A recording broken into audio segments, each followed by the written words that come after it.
আপনি যদি সচেতন হন, আপনি কিন্তু জিজ্ঞাসা করবেন, আচ্ছা আপনি যে বলছেন এই কাজ করবেন, আপনি হইতে চান এমপি, এর একটাও কি এমপির কাজ? দেখবেন অনেকে থতমত খেয়ে যাবে। আরে মিয়া, আপনি ভোট চাচ্ছেন, এগুলো তো আপনার দায়িত্বই না, আপনি কেন এই প্রমিসগুলো করছেন, এগুলো তো মিথ্যা কথা।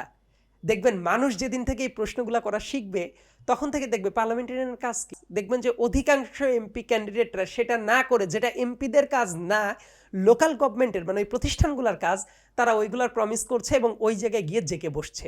এই টেন্ডেন্সিটা যেদিন থেকে দূর হবে, ওই দিন থেকেই মনে করবেন যে বাংলাদেশ আরেকটু রাজনৈতিকভাবে উন্নত হবে। লেটসে ধরেন একজন, আমরা পার্লামেন্টে দেখেছি তো যে 5 মিনিটের ভেতরে উঠে পার্লামেন্টে গান গাচ্ছে, এমন কাজ হয়েছে।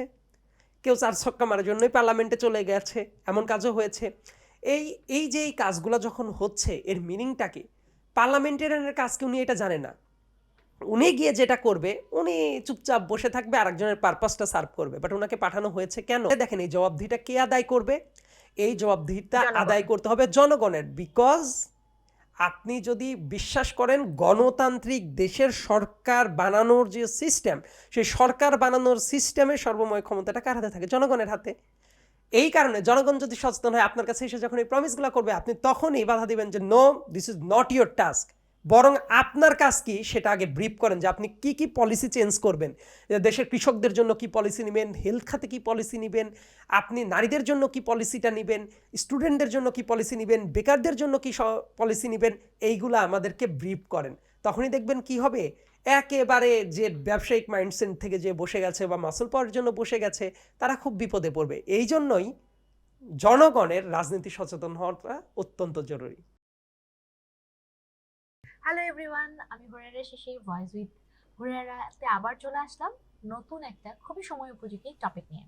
আজকে আমরা কথা বলবো রাজনীতি জীবন এবং রাজনীতির কাছে আমাদের প্রত্যাশা নাকি নিজের কাছে প্রত্যাশা, রাজনীতিতে নিজেকে ইনক্লুড করে। আজকে আমি যার সঙ্গে কথা বলবো, উনি রাজনীতিতে অনেক বেশি সক্রিয় ছিলেন এবং ওনার অনেক অ্যাক্টিভিটিস আছে। ওনাকে অনেক বেশি করে চেনেন এবং বেশিরভাগ মানুষই ওনাকে চেনেন। ওনার অনেক জনপ্রিয়তা আছে ওনার কাজের জন্য। উনি হচ্ছেন আমাদের সবার প্রিয় সৈয়দ আব্দুল্লাহ। ধন্যবাদ। অনেক ধন্যবাদ আমাদের স্টুডিওতে কানেক্ট হওয়ার জন্য। আজকে আপনার কাছ থেকে আমরা অনেক কিছু শিখবো, জানবো এবং আমাদের লেন্সে আমরা সেগুলো অ্যাড করব।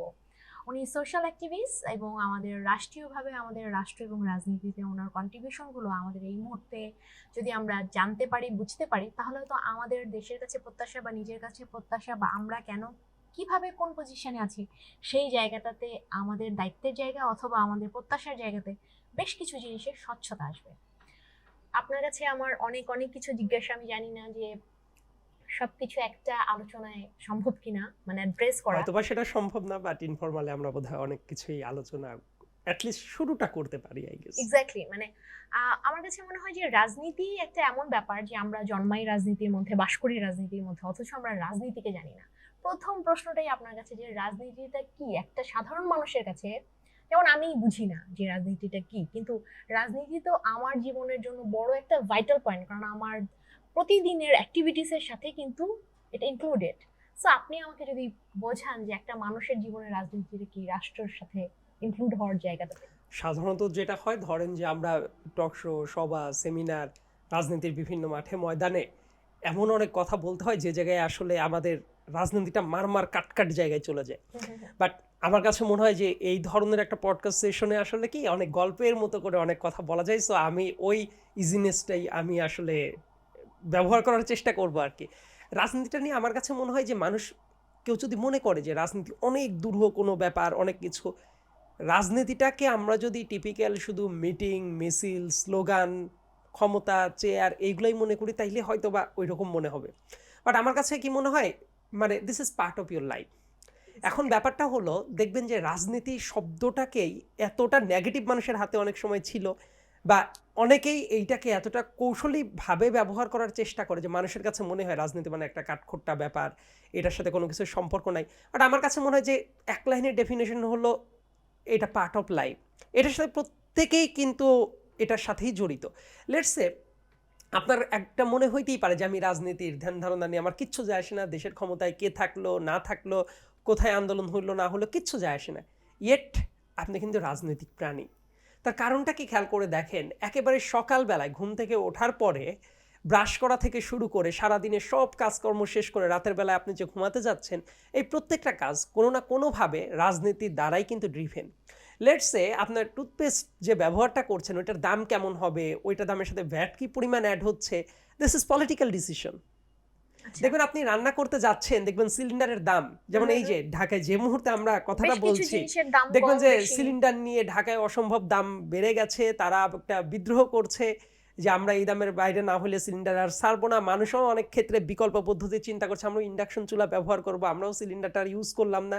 দেখেন এই যে এই ডিসিশনগুলা, ইকোনমিক কারণ তো অবশ্যই আছে, কিন্তু at the end of the day এগুলা সব কিছুই পলিটিক্যাল ডিসিশন। সো আমি এই কারণে বলি যে রাজনীতিটাকে আসলে বিচ্ছিন্নভাবে আপনি কখনোই চিন্তা করতে পারবেন না। লেটস আপনার বাচ্চার টিউশন ফিস যেটা স্কুলের, এটাও কিন্তু দিন শেষে দেখবেন কোনো না কোনোভাবে পলিটিক্যাল সিদ্ধান্তের পরেই ডিপেন্ড করে। সো পলিটিক্সেরও বিভিন্ন স্পেকট্রাম আছে, কোনোটা পলিসি লেভেলের পলিটিক্স, কোনোটা ফিল্ড লেভেলের পলিটিক্স, কোনোটা ডিপ্লোম্যাটিক রিলেটেড। সো অনেকগুলা স্পেকট্রাম আছে, কিন্তু এই ব্যাপারটাকে শুধুমাত্র কাঠখোট্টাভাবেই আসলে রিড করাটা উচিত না। এই জন্যই যেটা হয় দেখবেন যে মানুষের কাছে রাজনীতি এর বাপরে বাপ খুব খারাপ জিনিস, এটা নিয়ে কথাই বলা যাবে না। দেখবেন অনেক ক্ষেত্রে যেটা হয়, যেখানে রাজনৈতিক আলাপ নিষেধ, বাংলাদেশে তো খুব জনপ্রিয় পলিটিক্যাল কিছু উক্তি আছে, এখানে রাজনৈতিক আলাপ নিষেধ। তার কারণও অবশ্যই আছে। রাজনৈতিক আলাপ মানেই যদি মনে করেন যে দুইজন পাশাপাশি বসে আছে, রাজনৈতিক আলাপ মানেই মার কাট অবস্থা থাকবে, তাহলে তো এরকম হবেই। কিন্তু রাজনীতিটা যে ধরেন আপনার আমার দুইজনের দুইটা টোটালি ভিন্ন মত থাকতে পারে, ভিন্ন দুইটা আদর্শ থাকতে পারে, ইয়েট আমরা একসাথে বসে আলোচনাটা চালাতে পারি, কথা বলতে পারি। মানে itself is A beauty of politics. এবং ব্যাপারটা কি হয় জানেন, যে আমরা আসলে খারাপ পলিটিক্সটাকে এতই দেখেছি বা এক্সপিরিয়েন্স করেছি, রাজনীতিটাই হয়ে গেছে is equal to bad politics. But এটা তো হওয়ার কথা ছিল না। হওয়ার কথা ছিল যে আপনি যদি একটা ব্যাড পলিটিক্সকে চেঞ্জ করতে চান, তার মিনিংটা কি? আপনি যদি মনে করেন ব্যাড পলিটিক্সের বিকল্প হইল বিরাজনীতিকরণ, এটা খুব সাংঘাতিক লেভেলের প্রবলেম তৈরি করবে। দেখবেন অনেক ক্ষেত্রে অ্যাপলিটিক্যাল জায়গা থেকে এটা কিন্তু বলা খুব সহজ, রাজনীতি মানেই খারাপ, আর আপনি বিরাজনীতিকরণের দিকে টান দিয়ে নিয়ে যাবেন। এই বিরাজনীতিকরণের দিকে টান দিয়ে নিয়ে গেলেই তখনই স্বৈরাচারের লেজিটিমেসি তৈরি হয়, তখনই সব জায়গায় উদ্ভট ব্যাপার তৈরি হয়। রাদার খারাপ রাজনীতির বিকল্প কি? ভালো রাজনীতি। আপনার একটা আদর্শ থাকবে, আপনি এ দল বি দল সি দল ডি দল করবেন বা অন্য আরেকটা দলেরকে এন্ডোর্স করবেন না, এটা তো টোটালি ব্যক্তি স্বাধীনতার ব্যাপার। কিন্তু দিন শেষে যদি আপনার পলিটিক্সের আলটিমেট উদ্দেশ্য হয় টু সার্ভ দ্য পিপল, তাহলে দেখবেন যে অনেক ভিন্ন মত থাকার পরেও যে দুইজন ভিন্ন মতের মানুষ এক জায়গায় বসে কথা বলতে পারে। আমাদের মনে হয় যে বাংলাদেশে ওই খারাপ রাজনীতির বিকল্প বিরাজনীতিকরণ না ভেবে খারাপ রাজনীতির বিকল্প হইল ভালো রাজনীতি, এবং আমাদের ভালো রাজনীতি দিয়েই খারাপ রাজনীতিটাকে কাউন্টার করা উচিত। দেখবেন আমরা যদি এইভাবে চিন্তা করি, প্রত্যেকেরই তো একই রাজনীতি নিয়ে ভাবার দরকার নেই। লেটস সে একজন কোনো ফিমেল এন্টারপ্রেনার, তার রাজনীতিটা ভাবা উচিত যে ওই পলিসি লেভেলে কি কি কাজ হচ্ছে। লেটস সে নারীর ওয়ার্কিং আওয়ারটা কেমন হবে, তার কর্মপরিবেশটা কেমন হবে, ইকোসিস্টেমটা কি হবে। দেখেন এই জিনিসগুলোও কিন্তু কি হয়, একটা পলিসি ম্যাটারের ব্যাপার। আবার দেখবেন যে একজন ক্রিকেটার বা একজন ফুটবলার, তার জন্য রাজনীতিটা কি, তার জন্য কি কি পলিসি তৈরি করা হচ্ছে, সেটাকে পলিটিসাইজড করা হচ্ছে কিভাবে। মানে কি ব্যাপারটা অনেক বেশি কমপ্লিকেটেড না? আই মিন কূটকৌশলের ব্যাপারে এই জায়গাটাতে, নাকি রাষ্ট্র আর রাজনীতি দুটো আলাদা জিনিস? মানে এই যে কমপ্লেক্সিটিটা কেন? আপনি কোনো মতেই আলাদা করতে পারবেন না। এইটাকে জটিল ভাবলেই জটিল হয়। রাদার আপনি ভাবেন, ধরেন আপনি এক জায়গায় বসে আছেন, বসে থাকার পরে আপনার তো ভাবাই উচিত যে চারপাশে বায়ু আপনাকে ঘিরে রেখেছে। সো রাজনীতিটাও এইরকম, আপনি যাই করেন না কেন, আপনি যদি বলেনও যে সব রাজনীতি খারাপ, এটাও একটা বড় রাজনীতি। দেখবেন এই কথাটা আমি এই জন্য বলি, অনেক জায়গায় এমন মানুষজন ছিল না যে এই সব রাজনীতি দিয়ে আমার কি, কিন্তু দেখা যেত যে শেখ হাসিনার ক্যাম্পেইনে তারা ঠিকই গিয়ে জয়েন করতো। অনেক বড় সেলিব্রিটিরা এই ধরনের কাজ করেছে। মুখ দিয়ে কি বলবে, রাজনীতি খুব খারাপ, কেউ রাজনীতির দিকে আগাবা না। তো তাইলে তুমি ভাই শেখ হাসিনার ক্যাম্পেইনটা কেন চালাইতে গিয়েছিলা, বা তুমি XYZ এর কেন কাজটা করছো? সো দিন শেষে দেখবেন পলিটিক্সটাকে আপনি বিচ্ছিন্ন রাখতে পারবেন না। এই বিচ্ছিন্ন রাখার টেন্ডেন্সিটাই যেটা হয় খারাপ রাজনীতিটাকে প্রমোট করে। লেটস সে আমার কি করা উচিত, আশেপাশের বায়ুটাকে, যেমন আপনি একদম বায়ুশূন্য করে বাঁচতে পারবেন না, আপনার কি করা দরকার, যাতে এয়ার পলিউশনটা বন্ধ হয়, ফ্রেশ বায়ু যাতে থাকে। আমি ঠিক ওইভাবেই চিন্তা করি যে আশেপাশে রাজনীতিটা যাতে শুদ্ধ রাজনীতিটা থাকে, এটাই তার মানে হবে আপনি আমাদের বলতে চান একমাত্র যে চাওয়া। রাজনীতিটা হচ্ছে বাতাসের মতো, একেবারে প্রত্যেকের নিঃশ্বাসে বিশ্বাসের সাথে অবশ্যই আপনি এটা ইগনোর করতে পারবেন না, আপনি ফ্যাশনেবল ওয়েতে বলতেই পারেন এর সাথে কোনো রাজনীতি নাই, কিন্তু এইটা যে বলছেন ইটসেলফ ইজ এ পলিটিক্স, হয়তোবা ভিন্ন ডাইমেনশনে, যেটা অনেক ক্ষেত্রে সামনাসামনি দেখে বোঝা যায় না। আপনি যে স্টেটমেন্টটা নিয়ে এতক্ষণ বললেন এটার মধ্যে অনেক কিছু আছে, বিরাজনীতির কথা বলেছেন, তার মানে রাজনীতি খারাপের কথা বলেছেন। এই যে চিন্তাধারাগুলো রাষ্ট্র বা রাষ্ট্রের মধ্যে বাস করা মানুষের যে চিন্তা, যে রাজনীতি নিয়ে কথা বলা যাবে না ভয়, রাজনীতি নিয়ে কথা বলা যাবে না খারাপ, এই চিন্তাগুলো একটা মানুষকে রাজনীতির সাথে হয়তো সঠিক রাজনীতি বা রাজনীতির ব্যাপারে তার পজিশনটা কি হতে পারে সেই জিনিসটা হয়তো জানতে দিচ্ছে না। তো এই জায়গাটাতে কতটা মানে আরো ওপেন আপ হবে কি করে? মানুষ সচেতন হলে, মানুষ সচেতন যদি না হয় আলটিমেটলি এটা হবে না। লেটস সে আমি আপনাকে একদম খোলামেলা দু একটা উদাহরণ দিই, কারণ গল্পের মতো তাহলে বোঝা যাবে আরো ভালো। ধরেন রাজনীতিকে যদি আপনি সচেতন না হন, আপনি বুঝতেই পারবেন না যে আপনাকে যারা এক্সপ্লয়েট করছে তাদের কাছ থেকে আপনার অধিকারটাকে কিভাবে আদায় করে নেবেন, রাইট? লেটস সে বাংলাদেশে তো অনেক পার্লামেন্টেরিয়ান হওয়ার অ্যাসপিরেশনে ইলেকশনটা করছে, সামনে ন্যাশনাল একটা ইলেকশন আছে, খুবই মানে আশা নিয়ে মানুষ তাকিয়ে আছে ইলেকশনটার দিকে, যে দলে জিতুক বাংলাদেশের ডেমোক্রেসিটা ব্যাক করুক। তো এই জায়গায় দেখবেন অনেক এমপিরা আছে, মানে এমপি ক্যান্ডিডেটরা আছে, তারা এলাকায় গিয়ে বলবে আমি ইলেক্টেড হলে ব্রিজ বানাবো, কালভার্ট বানাবো, এইটা করব ওইটা করব। এখন এইটা শোনার পরে আপনার কাছে কি মনে হবে, আসলেই তো এটাই তো দরকার, লোকটা তো খুবই ভালো। এখন আপনি কি শুধুমাত্র এইটা শুনেই ভোটটা দিতে যাবেন? এমনকি এমনও হয় যে তারা প্রমিসের সাথে সাথে ভোটের আগে গিয়ে আপনাকে টাকা দিয়ে দিবে, 500, 1000, 2000, 3000, 5000, মানে বিভিন্ন ভ্যালু অনুসারে টাকাও বিলি বন্টন করবে। এইবার চিন্তা করেন, আপনার হাতেই তো ডিপেন্ড করছে যে ওই লোকটা ইলেক্টেড হবে কি হবে না। আপনার মাথায় একটা ছোট্ট প্রশ্ন আসা উচিত না, যে মানুষটা আপনাকে এইভাবে টাকা দিয়ে যাচ্ছে, একটা বিজনেস করতে হলেও মানুষ কি করে, ইনভেস্ট করে তো প্রফিট তোলার চেষ্টা করে। এই টাকাটা তো হাওয়া থেকে আসে নাই, স্বর্গ থেকে পড়ে নাই, তার মানে কোথাও না কোথাও থেকে উনি নিয়ে এসেছে, বা উনারই কোনো না কোনো ক্যাপাসিটিতে ইনকাম করা টাকা। এবং তারপরে কি হয় দেখেন, অবশ্যই তারপরে দেখবেন কি করছে, এই টাকাটা যে দিচ্ছে পরবর্তীতে এসে বিভিন্ন জায়গা থেকে জনগণ যেটা সার্ভিস পেত ওই জায়গা থেকে এই টাকাটা সে তুলে নিবে। ধরেন রাস্তায় 10 টাকার রাস্তা হওয়ার কথা, বিভিন্ন টেন্ডারবাজি অমুক তমক সিস্টেম করে সে 2 টাকার কাজ হবে রাস্তায় 8 টাকার ওই প্রতিনিধি তুলে নিবে। এইটা একটা ব্যাপার। তার মানে আপনার আগেই প্রশ্ন করা উচিত, আপনি যদি রাজনীতি সচেতন হন আপনি কিন্তু তখনই প্রশ্ন করতে পারেন, এই আপনি কেন টাকা দিতে এসেছেন? এটাই তো একটা নেগেটিভ ক্যারেক্টার, অতএব আপনাকে ভোট দেওয়া যাবে না। আবার আর একটা ব্যাপার, কথাটা কি বলে মানে বলাটা কি পরিবেশগতভাবে মানে সম্ভব কিনা? শুরু করলেই সম্ভব, শুরু না করলে কোনো কিছুই সম্ভব না। আবার আরেকটা কথা বলি, রিলেভেন্ট ব্যাপার আছে একটা। লেটস সে এমপিদেরকে আপনি যদি সচেতন হন, আপনি কিন্তু জিজ্ঞাসা করবেন, আচ্ছা আপনি যে বলছেন এই কাজ করবেন, আপনি হইতে চান এমপি, এর একটাও কি এমপির কাজ? দেখবেন অনেকে থতমত খেয়ে যাবে। তার কারণ হলো এই যে রাস্তাঘাট বানানো, এইটা বানানো ওইটা বানানো, এগুলো এমপির কাজ না। আপনি বাংলাদেশের কনস্টিটিউশন খুলেন, আরও কিছু কিছু ম্যানুয়াল আছে, বিভিন্ন আছে, আমি আলোচনাটাকে মানে এত লিগ্যাল ফ্রেমিংয়ে না টেনে একটু অর্ডিনারি লেভেলে নিয়ে আসি। এগুলা এমপির কাজ না, এগুলো লোকাল গভর্নমেন্টের কাজ। আপনি এমপি ইলেকশন করতে গিয়ে যে কথাগুলো বলছেন এগুলো তো আপনার এখতিয়ারের ভেতরেই নাই। লেটস সে আপনি 10 জন মানুষ যে দেশের আইন কানুন বুঝে, সংবিধান বুঝে, তার অধিকার বুঝে, নাগরিকের কর্তব্য বুঝে, সে সাথে সাথে কিন্তু প্রশ্ন করতে পারে, আরে মিয়া আপনি ভোট চাচ্ছেন, এগুলো তো আপনার দায়িত্বই না, আপনি কেন এই প্রমিসগুলো করছেন, এগুলো তো মিথ্যা কথা। দেখবেন মানুষ যেদিন থেকে এই প্রশ্নগুলো করা শিখবে তখন থেকে দেখবে পার্লামেন্টারিয়ান কাজ কি, আইন প্রণয়ন করা, কোনো একটা আইন কিভাবে হবে, সেটা মানুষের জন্য উপকার হবে কি হবে না এটা নিয়ে চিন্তা ভাবনা করা। তাদের এইটা ভাবা উচিত যে বাংলাদেশে ধরেন যে একটা আইন, ভূমি আইন কিভাবে পাস হবে, এটা তো আইন তো আলটিমেটলি পার্লামেন্টে পাস হয়, অনেকগুলো ফরম্যাট আছে, তার ভিতরে সবচেয়ে পপুলার এবং জনপ্রিয় ব্যাপারটা করবে নাকি আসলে এমপি উনি করবেন? আইন পাস করার ব্যাপারটা অ্যাবসলিউটলি লেজিসলেচারের কাজ, এমপিদের কাজ। এই কারণে তাদেরকে কি বলা হয়, ল মেকার। দেখবেন তারা এইটা না করে, এমপিদের যে কাজ দেখবেন যে অধিকাংশ এমপি ক্যান্ডিডেটরা সেটা না করে, যেটা এমপিদের কাজ না লোকাল গভর্নমেন্টের মানে ওই প্রতিষ্ঠানগুলোর কাজ, তারা ওইগুলার প্রমিস করছে এবং ওই জায়গায় গিয়ে জেকে বসছে।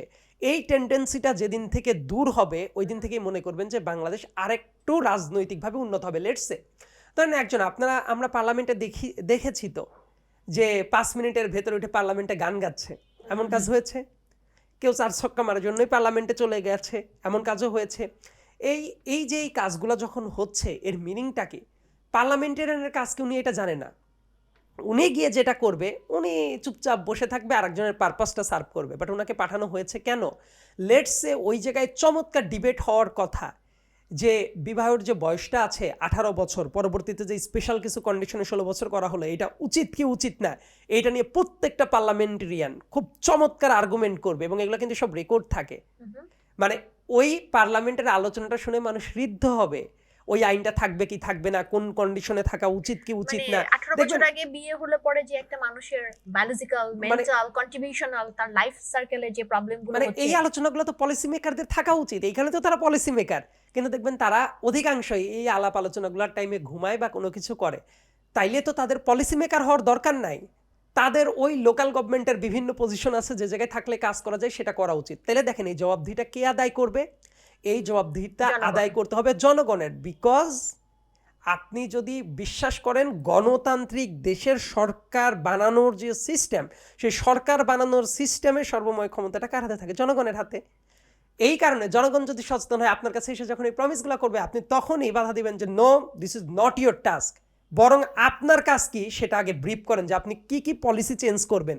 দেশের কৃষকদের জন্য কি পলিসি নেবেন, হেলথ খাতে কি পলিসি নেবেন, আপনি নারীদের জন্য কি পলিসিটা নেবেন, স্টুডেন্টদের জন্য কি পলিসি নেবেন, বেকারদের জন্য কি পলিসি নেবেন, এইগুলো আমাদেরকে ব্রিফ করেন।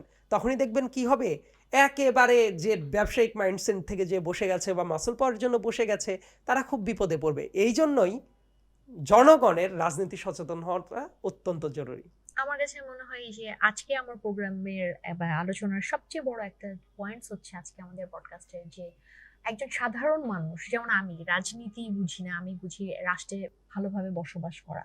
এখন রাষ্ট্রে ভালোভাবে বসবাস করার জন্য তো আসলে পলিসি মেকাররা সেই এনভায়রনমেন্টটা তৈরি করবে, ইকোসিস্টেমগুলো যেখানে যেখানে যাচ্ছি আমি, লাইক টুথপেস্টার আসল আর নকল সেই জায়গাগুলোতে কাজ করা। তো অথবা ওই যে আপনি যেটা বললেন যে গ্যাসের দাম কত হবে, কমবে না বাড়বে, তো এই জায়গাটাতে সাধারণ মানুষের সচেতনতার স্টেপগুলো কি হতে পারে যদি আমরা এঙ্গেজ না হই? এক্স্যাক্টলি, এঙ্গেজ হওয়াটাই এই ক্ষেত্রে সবচেয়ে আসলে কি এঙ্গেজ হওয়ার মতো নলেজ বা স্কোপ সাধারণ মানুষের আছে বলে আপনি মনে করেন, বা আসলে কি মানে কিভাবে এঙ্গেজ হতে পারে? আচ্ছা, এই জায়গায় একটা ব্যাপার আছে যে অনেকেই কি মনে করে আমি তো এত যোগ্য না, আমি কেন এটা নিয়ে কথা বলবো। কিছু বেসিক ব্যাপার স্যাপার আছে, সেই বেসিক ব্যাপারটা সম্পর্কে আপনি যদি সচেতন থাকেন অনেক কিছুই রোধ করাটা সম্ভব। লেটস সে এই যে পাবলিক অফিসে দেখবেন যে বাংলাদেশে এখনো সেই লর্ডশিপ চালু আছে ব্রিটেনের মতো।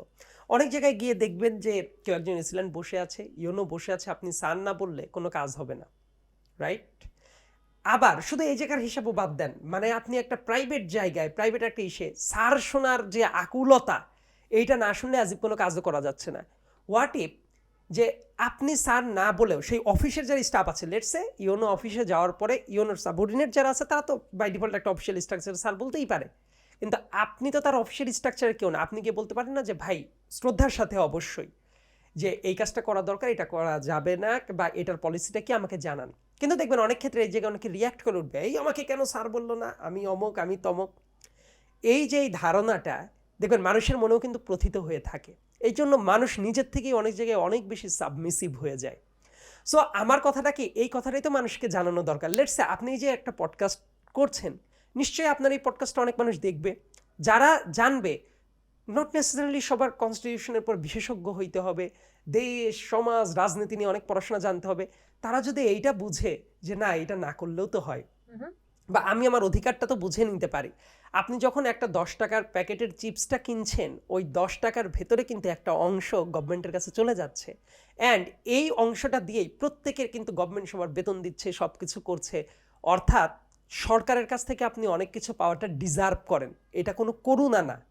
এটা পাবেন জন্যই আপনি টাকা দিচ্ছেন, ট্যাক্স পেয়ারদের মানি দিয়েই অন্য সবার বেতনটা চলছে, কিন্তু দেখবেন আমাদের মানসিকতাটা কিন্তু আমরা ওইভাবে উন্নত করতে পারি নাই। আবার এই জায়গায় আবার আরেকটা ব্যাপার আছে, কারণ বর্তমান সময়ে এই অস্থিরতাও দেখা যায়। তার মানে কি, একজন সরকারি কর্মকর্তা বসে আছে, আপনি তার সাথে যে যাচ্ছে তাই ব্যবহার করতে পারেন না, ওইখানেও একটা নর্মটা আছে। আপনার এই চেক অ্যান্ড ব্যালেন্সটা মেনটেন করাটা খুব বেশি মাত্রায় জরুরি, কারণ উনিও তো উনার ইনকামের অংশ তো ট্যাক্স পেয়ার, উনিও তো একজন ট্যাক্স পেয়ার। সো ব্যাপারটা কি, বাংলাদেশের যেটা জরুরি, আমরা মুখে মুখে অনেক কিছুই যদি বলার চেষ্টা করি, কাজ হবে না। একটা পলিটিক্যাল কালচার চেঞ্জ করার জন্য সবার আগে কি দরকার হয়, লেটসে আমি একেবারে ছোট্ট একটা ইউনিট, একটা পরিবারের কথা চিন্তা করি। ধরেন পরিবারের বাবা বা মা, বা ধরেন যে দাদা বা দাদি, উনি এসে সারাদিন কিছু ব্রিফ দিয়ে দিলেন, এই পরিবারে এইটা করতে হবে, এইটা করতে হবে, এইটা করতে হবে, কিন্তু দেখা গেল যে ওনার লাইফস্টাইল বা ওনার কাজের ভেতরেই আদতে উনি এই শৃঙ্খলাটা মানেন না। সো অন্য সবাই যারা আছে, লেটসে যে হাজব্যান্ড এই কথাগুলো বলবে, ওয়াইফ তো ঠিকই বুঝতে পারবে যে আরে আমার স্বামী তো নিজেই দুর্নীতিবাজ, নিজেই অমুক জায়গায় এইটা করে বেড়ায়, ওইটা করে বেড়ায়। সো এই কথাগুলা শুধু রেটরিক হিসেবেই থাকবে। সো অনেক পলিটিশিয়ানের কথাবার্তাও কি হয় জানেন, রেটরিক আকারেই থেকে যায়। দেখবেন পলিটিশিয়ান সে কি করছে, রাতের আধারে চাঁদাবাজদের কাছ থেকে বেনিফিট নিচ্ছে, মানুষকে মিসগাইড করছে, বিভিন্ন জায়গায় অস্থিরতা তৈরি করার প্ল্যান করছে।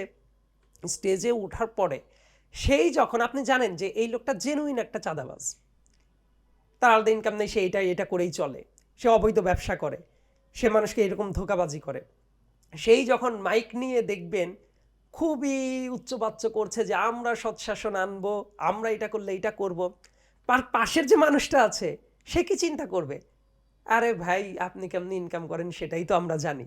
সো সে কিন্তু আবার স্লোগানও দিচ্ছে নেতার নামে, কিন্তু ওই ব্যাপারটা কি সেও জানে এগুলো পলিটিক্যাল রেটরিক, এগুলো একটা ধান্দাবাজি। তো একটা ধান্দাবাজির ইন্ডাস্ট্রিটা গড়ে উঠেছে। কিন্তু দেখবেন অনেক মানুষ আছে এই ধান্দাবাজির বাইরে অনেকে উঠতে পারে, যারা উঠতে পারে তার কর্মীরাও মনে করে যে না, এই নেতা ব্যক্তিগতভাবে তো সৎ এবং তার আদর্শটা আছে, দেখবেন ওইটাই যুগের পর যুগ একটা লিগ্যাসিটা তৈরি করে। কিন্তু সেই ব্যাপারটা কি, ভালোর সংখ্যা এতটাই কম যে আশেপাশে খারাপ এমনভাবেই ঘিরে রাখে যে খারাপ ব্যাপারটাকেই দেখা যায় ভালো কেউ থাকতে চাইলেও থাকতে এটা পারে না। সো আমার কাছে মনে হয় না যে এটা অসম্ভব কোনো কিছু, কিন্তু দিন শেষে মানুষ যদি আদায় করে নেয় দেখবেন অনেক কিছুই সম্ভব। লেটস একটা প্রমিস করেন, যে মানুষটা চাঁদাবাজি করছে, যে মানুষটা ব্যক্তিগতভাবে অসৎ, যে মানুষটা মানুষের ইমোশনকে নিয়ে বাজেভাবে ব্যবহার করছে, যে মানুষটা দুনিয়ার সব অবৈধ কাজ করে তারপরে এসে বলছে ভোট দেন, আপনি চেষ্টা করেন যে একদম আদায় করে নিতে, তাকে ভোট দিব না। যে আমার হাতে এসে টাকা গুঁজে দিচ্ছে তাকে ভোট দিব না, দ্যাটস ইট। তাইলেই কি হবে, আর একজন ভালো মানুষ উঠে আসতে পারবে।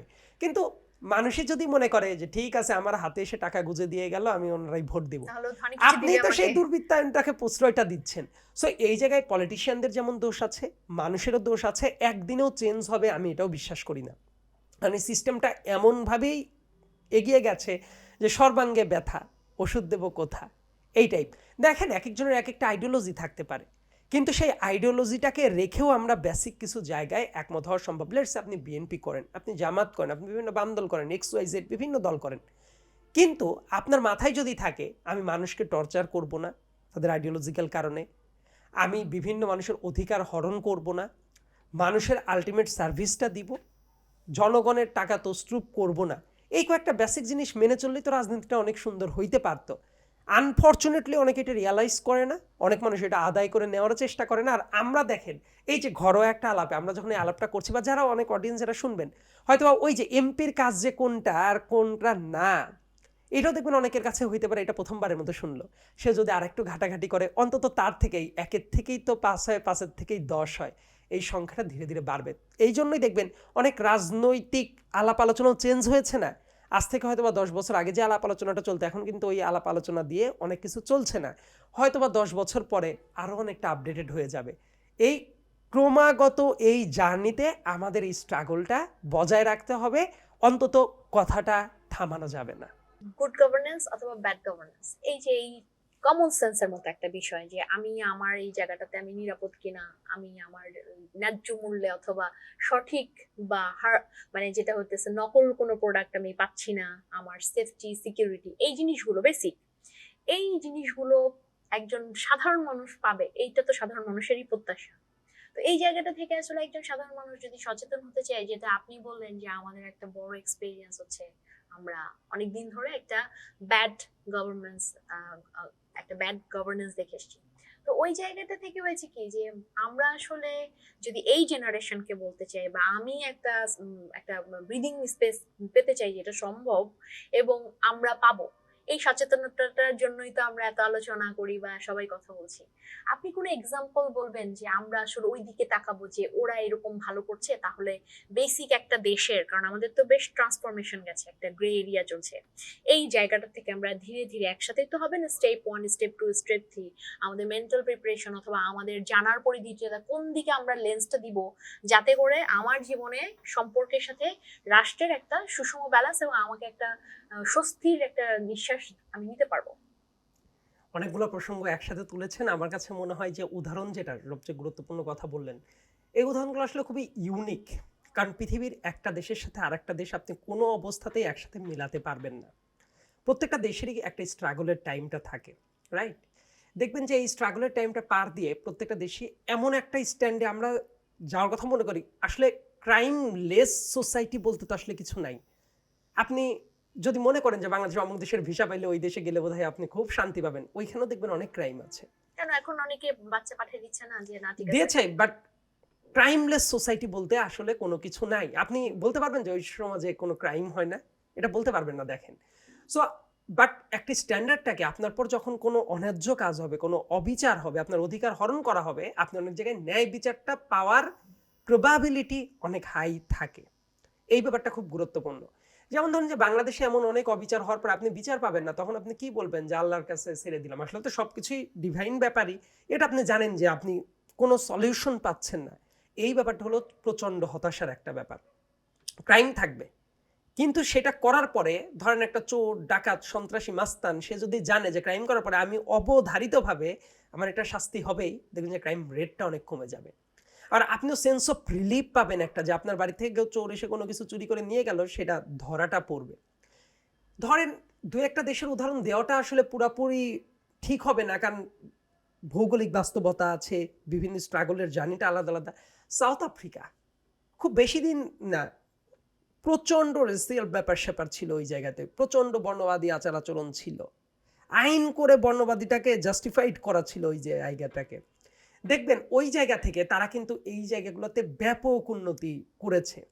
এমনকি বর্ণবাদী ক্যারেক্টার, এটা কিন্তু জাস্ট এই যে 100 বছরও হয় নাই এটা চেঞ্জ করার, মানে বর্ণবাদ, প্রচণ্ড বর্ণবাদ ওই জায়গাতে ছিল 50-এর দশক বলেন, 60-এর দশক বলেন, 70-এর দশকে। তারপর দেখবেন এই ব্যাপারটা ধীরে ধীরে ধীরে ধীরে একদমই অনেক একটা স্ট্যান্ডার্ড লেভেলে চলে এসেছে। নেলসন ম্যান্ডেলার কথা আমরা যদি বলি, তারা ধরুন যে আরো অনেক বরণীয় ব্যক্তিরা ছিলেন, অনেক সিরিয়াস স্ট্রাগলটা করেছেন, তাদের জীবন দিয়ে স্ট্রাগল করেছেন, কিন্তু দেখেন আলটিমেটলি সেই জায়গাটা কিন্তু উন্নতিটা হয়েছে। সো আমাদেরও কিছু কিছু রোল মডেল এই জায়গাতে সেট করাটা খুব বেশি মাত্রায় জরুরি। আবার দেখবেন অর্থনৈতিক দিক থেকে অনেক দেশ আছে খুব বেশি ডেভেলপ ছিল না। সিঙ্গাপুরের কথা যদি বলেন, অ্যান্ড এগেইন এই কথাগুলো বললে অতীতে যেহেতু আমরা অনেক শুনেছি সিঙ্গাপুর হয়ে গেছি, অমুক হয়ে গেছি, তমুক হয়ে গেছে, এই জন্য এই উদাহরণগুলা ইউজ করারও একটা জ্বালা আছে। আমি আসলে এক্স্যাক্টলি ওইটা বলতে চাই নাই, কিন্তু আমি যেটা বলতে চেয়েছি সেটা হলো মালয়েশিয়া থেকে সিঙ্গাপুরের ওই ভূখণ্ডটা আলাদা হওয়া, এবং তারপর তারা তো আসলে কিছুই ছিল না, তারপর থেকে দেখেন সিঙ্গাপুর এখন কোথায়, সাউথ কোরিয়া এখন কোথায়। এই ধরনের পৃথিবীর অনেক দেশ আছে যারা আসলে শুরুটা বাংলাদেশের চেয়েও ক্যাওটিক ছিল, কিন্তু তারা একটা পজিশনে চলে গেছে। গুড গভর্নেন্স এটাই নিশ্চিত করে। সাউথ কোরিয়ার গুড গভর্নেন্সের কথা যদি বলেন, সিঙ্গাপুরের গুড গভর্নেন্সের কথা যদি বলেন, এটাকে তারা কিন্তু ওই লেভেলে নিয়ে গেছে। এত কেওটিক জায়গা থেকে গুড গভর্নেন্সে যে যাওয়ার এই প্রক্রিয়াটা, গুড গভর্নেন্সে যাওয়ার প্রক্রিয়াটাই হলো আপনার একটা জায়গায় খুব সলিড থাকতেই হবে। লেটস সে আপনি যদি জানেন যে আপনার স্টেট এমনভাবে কাজ করবে যে দুর্নীতিবাজ লোকগুলা ফাংশন করতে পারবে না। ধরেন যে প্রচন্ড দুর্নীতিবাজ লোক, সে এমপি হইতে পারবে না, মন্ত্রী হইতে পারবে না।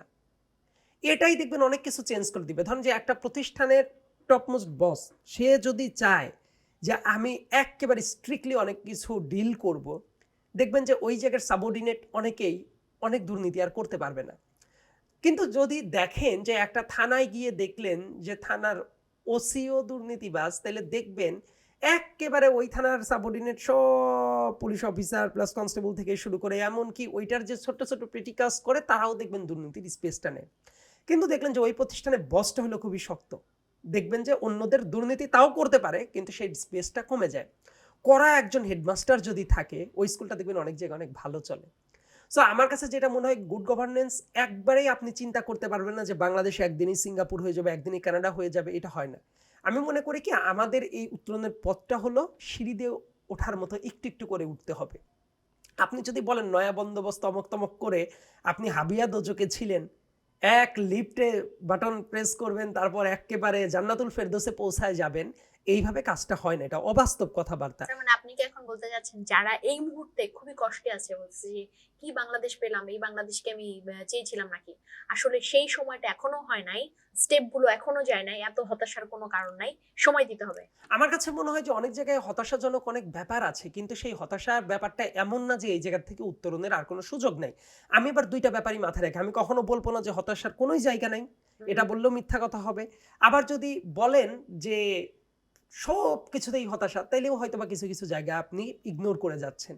আমার কাছে মনে হয় যে এই জায়গাতে একটা মিডল গ্রাউন্ড আছে, যে অনেক জায়গায় অনেক হতাশার ব্যাপার আছে, কিন্তু আশাবাদী হওয়ার মতো কাজটা আছে, যেটা আমরা যদি সঠিকভাবে এক্সপ্লোর করতে পারি। মানে আমি ব্যাপারটা কি, শেষ হওয়ার আগে হাল ছেড়ে দেওয়াটা আমি পছন্দ ব্যক্তিগতভাবে করি না। সো দেয়ার ইজ অবভিয়াস রে at the end of the tunnel. So আপনি এই রে অফ হোপ যেটা আছে, এই রে অফ হোপ যেটা আছে at the end of the tunnel, সেই ব্যাপারটাকে আপনি এক্সপ্লোর করার জন্য কতটা সদিচ্ছা আছে, এই ব্যাপারটা গুরুত্বপূর্ণ। অনেক জায়গায় অনেক স্ট্রাগল থাকবে, সেই স্ট্রাগলটা দেখে আপনি যদি একদমই হাল ছেড়ে দেন, তাহলে দেখবেন যে কোনো কিছুই হবে না। পৃথিবীর তো এমন অনেক জায়গা আছে না যে তাদের জীবনে অনেক স্ট্রাগলের জায়গাটা ছিল। নেলসন ম্যান্ডেলা যদি মনে করতেন যে ঠিক আছে এই অবস্থা, আমি শেষ, আর আগাবই না, তাহলে দেখতেন অনেক কিছুই চেঞ্জ হইতো না। সো অনেক কিছু তো চেঞ্জ হয়েছে, রাইট? বাংলাদেশে নারী শিক্ষার কথা বলেন, একটা সময় তো এমন ছিল না যে অনেক এলাকায় প্রাইমারির গণ্ডি পার করার পরেই মেয়েদেরকে সংসারে বিয়ে দিয়ে দেওয়া হইতো, সেটা তো বেশি বছর আগের কথা না। কিন্তু দেখবেন ওই জায়গা থেকে এখন কিন্তু সবাই মোটামুটি স্কুলে যাচ্ছে। সামনে হয়তো এমন হবে যেটা শিক্ষাটা যেটা, এইটা আসলে কোয়ালিটি শিক্ষা তো অনেক ক্ষেত্রে বলা যায় না, হয়তো বা এই জায়গা থেকে আমরা কোয়ালিটি শিক্ষার দিকেও আগাইতে থাকবো। অন্তত পক্ষে অনেক মানুষ অনেক সচেতন হবে। আমি একটু আশাবাদীই থাকতে চাই, তবে আমি আশাবাদী থাকাটা এমন আশাবাদী না যে সব বাস্তবতাকে ইগনোর করে যায়। অনেক জায়গায় তো আমাদের অনেক সমস্যা আছে, আর সমস্যা সমাধান করতে চাওয়ার আপনার সদিচ্ছা আছে কিনা এটা ডিপেন্ড করে আপনি এটা স্বীকার করেন কিনা। অনেক রাজনীতিবিদ আছে, তারা নিজেদের আমল যখন থাকে শুধু বলবে আরে চারদিকে কোনো সমস্যা নাই, সবকিছু তো পারফেক্টলি ফাইন। এর মানে হলো আপনি সমস্যাটার সমাধান করতে চান না। আপনি যদি সমস্যার সমাধান করতে চান, তাইলে কিন্তু আপনি স্বীকার করতে হবে যে এই জায়গায় সমস্যাটা আছে। লেটস আপনি বলবেন যে ইয়েস, এই জায়গায় চাঁদাবাজিটা হচ্ছে, এই জায়গায় বেকারত্বের হারটা বেড়ে গেছে, এই জায়গায় ঠিকমতো ট্রেনিংটা দেওয়া হচ্ছে না, এই জায়গাতে আমাদের আপব্রিঙ্গিংটা আরও ভালো হইতে পারতো, এই জায়গাতে অমুক সমস্যা আছে, এই জবের এই জায়গায় এই ঝামেলাটা আছে, আমাদের এই জায়গায় বস্তির এই মানুষগুলো ট্রিটমেন্টটা পাচ্ছে না, আমাদের এই জায়গায় গুড গভর্নেন্সটা নাই। এগুলো যদি আপনি স্বীকার করেন, তার মিনিংটা হলো আপনি অন্তত আর একটা জিনিস করার টেন্ডেন্সিটা রাখতে পারছেন। বাট এরকম কি হতে পারে যে না, আমি বললাম যে হ্যাঁ এটা নাই, বাট আমি করলামও না? আরেকটা জিনিস আমি আপনার প্রথম প্রশ্ন থেকে নিতে চাই, মানে উত্তর থেকে নিতে চাই, সেটা হচ্ছে যে আপনি বললেন যে আমরা অনেকে অনেক মতাদর্শের হতে পারি, অনেকে অনেক দলের হতে পারি, আসলে কি সাধারণ মানুষের জন্য রাষ্ট্র বড় হওয়া উচিত না দল বড় হওয়া উচিত, যে কোনো দল, মানে যে কোনো একটা পার্টি, সেইটা নাকি আসলে কি সিলেক্ট করে রাষ্ট্রকে বিবেচনা করা উচিত রাষ্ট্রের মঙ্গলের জন্য? আমি যে প্রতিনিধি সিলেক্ট করবো, যেটা আপনি বললেন যে চেঞ্জ করার জন্য তো আসলে খুবই ভারী মাপের, মানে যারা আসলে কন্ট্রিবিউট করতে পারবে, চেঞ্জ করতে পারবে সোসাইটিতে, এমন লিডার গুলোকে তো চুজ করতে হবে। সেখানে আমি আরো একটা গুরুত্বপূর্ণ প্রশ্নে আসবো, কিন্তু এই যে আমরা এক একজন এক একটা দল করতে পারি, কিন্তু আসলে কি এক একটা দল হতে পারে, কিন্তু উদ্দেশ্য অবজেক্টিভ সেই জায়গাটাতে কতটা ব্যবধান থাকতে পারে, যে আমার ইন্টারেস্টটা কি হবে আলটিমেটলি? অবশ্যই আপনার প্রায়োরিটি সেটিংটা, দেশের প্রায়োরিটি সেটিংটা সবার আগেই হওয়াটা উচিত। যে আপনি প্রায়োরিটি লিস্টটা কেমন হইতে পারে, যে ব্যক্তির চেয়ে দল বড়, দলের চেয়ে অবশ্যই দেশটা বড়। আপনি যদি কখনো দেখেন যে আপনি একটা দলে বিশ্বাস করেন, সেই দলটা এমন কোনো সিদ্ধান্ত নিচ্ছে যেটা দেশের মানুষের সাথে প্রচণ্ড প্রতারণা হয়ে যাচ্ছে, অথবা দেশের মানুষের অধিকারকে একেবারে লঙ্ঘিত করে মানে ফেলছে, এক্সিস্টেন্সলেস হয়ে যাচ্ছে, আপনি তখন কি করবেন? যে আপনি সেই ব্যাপারটা এন্ডোর্স করবেন না, আপনি প্রতিবাদ গড়ে তুলবেন, রাইট? লেটস সে আপনি একটা দলে বিশ্বাস করেন, দেখলেন যে বছরের পর বছর দেশে ভোটিং সিস্টেমটাকে তারা তুলে দিচ্ছে। আপনি যদি তখন মনে করেন যে আপনার দেশ গোল্লায় যাক, দল যা বলছে এটাই করতে হবে, এটা একটা অন্যায্য কাজ। আপনার মাথায় রাখতে হবে আপনি দেশের কাছে লায়াবল, তারপরে দলের কাছে। সো প্রায়োরিটি সেটিংটা এটাই আসলে হওয়া উচিত যে ব্যক্তির চেয়ে অবশ্যই দলের চেয়েও দেশটার স্বার্থটা বড় রাখা উচিত। দেশের স্বার্থের যদি দেখেন যে আপনার ব্যক্তিগত কোনো জায়গার সাথে কম্প্রোমাইজ করতে হচ্ছে, যে আপনি অনেক ভালো থাকতে পারতেন কিন্তু এই ব্যাপারটা আসলে দেশের স্বার্থে উচিত না, আপনার সেই জায়গায় এন্ডোর্স করাটা উচিত না। আবার শুধুমাত্র দেশের স্বার্থ যেটা, এই স্বার্থটা আবার কেমন স্বার্থ হওয়া উচিত না। দেখবেন জাতীয়তাবাদ ব্যাপারটা ভালো, এইটা যদি স্কেলটা অতিক্রম করে উগ্র জাতীয়তাবাদে চলে যায়, এটা কিন্তু আবার খুব বাজে নজির হয়। যেমন জার্মানিতে হিটলারদের কেস সবারই মাথায় আছে। আবার অনেক ক্ষেত্রে কেউ যদি বলে লেটসে যে আমেরিকা ফার্স্ট বলে এমন সব কাজ কারবার করা শুরু করলো যেটা অন্য মানুষ যারা আশেপাশের পেরিফেরিতে আছে, বর্ডারিং অন্য যারা আছে তাদের পর ক্ষতি হচ্ছে, এই ব্যাপারটা তখন আপনার দেশের জন্যই শুধু চিন্তা করবে না, কারণ আপনি তো গ্লোবাল সিটিজেনও, রাইট? সো পৃথিবীর আলো বাতাস পানি সবকিছুর উপর তো সবার হকটা আছে। সো আপনি ইচ্ছা করলে কি করতে পারেন না যে আপনার দেশের নদী আছে, আপনার দেশের নদীর থেকে ধরেন যে ভাটি এলাকার দিকে আরো পানিটা যাচ্ছে, আপনি বন্ধ করে দিলেন যে আমার দেশের মানুষ ভালো আছে, পারফেক্টলি ফাইন। আপনার তখন গ্লোবাল সিটিজেন হিসেবে চিন্তা করা উচিত না শুধু ওইটার পর আমারই হক নাই, আরো মানুষের হক আছে, সেই ব্যাপারটাকে আমি লঙ্ঘিত করতে পারি না। সো প্রায়োরিটি সেটিং এর ব্যাপারটাও জাতীয়তাবাদ ভালো, কিন্তু উগ্র জাতীয়তাবাদকে আবার এন্ডোর্স করা উচিত না। পৃথিবীর অনেক দেশ অনেক সভ্যতার টাইমে অনেক সরকারের টাইমে এই ব্যাপারটা এন্ডোর্স করার কারণে সেটা কিন্তু আবার আরেকটা ক্যান্সারাস জিনিস তৈরি হয়েছে। সো আমাদের প্রায়োরিটি সেটিংটা কি করা উচিত জানেন, যে মানুষের মঙ্গলটা হচ্ছে কিনা এই ব্যাপারটা যদি আমরা মাথায় রাখি। হিউম্যানিটেরিয়ান রাষ্ট্র চিন্তা, যে মানে আমার রাষ্ট্রও ভালো হবে, আশেপাশে সব রাষ্ট্র হ্যাঁ, ওয়েলফেয়ার চিন্তাটা, মানে জনগণেরও ভালো হবে, কিন্তু ওয়েলফেয়ার চিন্তাটা অবশ্যই থাকা উচিত সব জায়গাতে। আমার কাছে মনে হয় যে সাধারণ মানুষ চাই যুদ্ধ না, সাধারণ মানুষ চাই রাষ্ট্র একটা সুষম জিনিস আমাকে দিবে, আমি একটু সবুজ বাতাস নিঃশ্বাস নিব, যুদ্ধ হবে না, আর আমরা একটু ভালো থাকবো। এইখানে সমস্যাটা কোথায়? মানে সবাই যদি রাষ্ট্রের জন্যই কাজ করে, সবাই যদি রাষ্ট্রের জন্যই যুদ্ধ করে, তাহলে এই জায়গাটাতে আমরা পৌঁছাতে পারছি না কেন? মানে এখানে কনফ্লিক্ট অফ ইন্টারেস্টের জায়গাটাতে এত কনফ্লিক্ট, কারণ যা বলছে সেটা মিন করছে না। লেটস সে আমি একদম সিম্পল উদাহরণ দেই, অনেক রাজনীতিবিদ কি করে এলাকায়, নিজে টাকা খরচ করে নিজের ছবি পোস্টারে লাগিয়ে নিচে ছোট্ট করে কি লিখে দেয় জানেন, যে অমুক ভাইয়ের চরিত্র এইরকম, তারপর সবকিছু ওকে, তাকেই দরকার, নিচে লিখে দেয় প্রচারে এলাকাবাসী। এটা যে একটা বড় সড়ো মিথ্যা কথা, এটা কে না জানে। কারণ কি ভাই, প্রচারে তো আপনিই টাকা খরচ করছেন, আপনিই লোক দিয়ে পোস্টারে লাগাচ্ছেন, আপনি বলে দেন প্রচারে আপনি, তার মানে সততাটা আছে। দেখবেন আমি এই জন্যই বলছি যে প্রচারে এলাকাবাসী বললেন, কিন্তু এলাকাবাসী কি আপনার পোস্টারটা লাগিয়ে দিয়েছে? দেয় নাই, আপনিই করেছেন। করার পরে আপনি এই যে মিথ্যা কথাটা লিখলেন বা বললেন, তার মানে যে মানুষগুলো এই পোস্টারটা দেখছে তারাও জানে ভাই তুমি এইটা করছো, কিন্তু লেখা দেখার পরে যা লিখেছে উনি যে এটা মিন করছে না, এটা তো মানুষ ক্লিয়ারলি বুঝে যাচ্ছে। এই জন্যই তো আমি বললাম যে ইন্টেন্টটা খুব বেশি মাত্রায় জরুরি। এবং গুড গভর্নেন্সের আইডিয়াটা আপনি নিজে কি চান, কি বলেন এইটা না। অনেক সময় আপনি মুখ দিয়ে তো মানুষ অনেক কিছুই বলতে পারে, আপনি কি কাজটা করছেন সেটা অত্যন্ত গুরুত্বপূর্ণ। আপনি কাজ কিছুই করলেন না, মুখ দিয়ে সারাদিন হাবিয়ে যাবে বহু কিছু বললেন। যেটাকে বলে লিডারের প্রথম কাজ হচ্ছে ওয়াক দ্য টক, মানে আমি যা বলছি আমি সেটা করছি, বিশ্বাস করেন কিনা এটা খুব গুরুত্বপূর্ণ। এটা তো ঈমানের একটা পার্ট।